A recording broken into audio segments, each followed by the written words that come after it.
Hello everyone सकाळटी आज start होता warm lemon water then तापर मु चली जाइए गाधेवाई गाधे सारिकी आसिकी मुझे भगवान को पूजा कर एंड आज हूँ श्रावणर शेष सोमवार राति रे मु भिगेकी रखि ओट्स को मु खाई देती एक्चुअली एबे टिके मु डाइट फॉलो करूची तो आज ब्रेकफास्ट किसी एमती ही थिला जोटा कि मु राति सोक करके रखी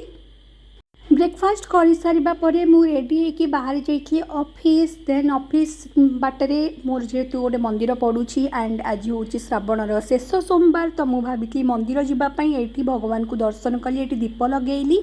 देन से बाहर जाइए ऑफिस को ऑफिस रे आज एक्चुअली मु भाभी कि आज जमी मोर लंचटा स्किप हो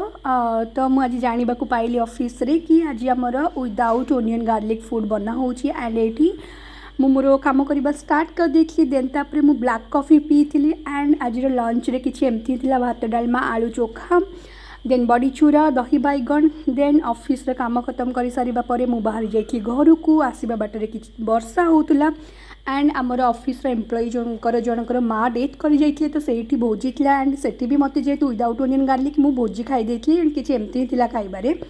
देन घर को बाहर की आसी जाइली एंड फाइनाली मुझे आसिकी घरे पहुँची गली बाटे वर्षा होता तो टी ओदा हो फेस क्लीन कर देकी बस किस टाइम फोन चलेबी देन सोई पड़ी बाय बाय पुणी देखा गोटे मिनी ब्लॉग रे।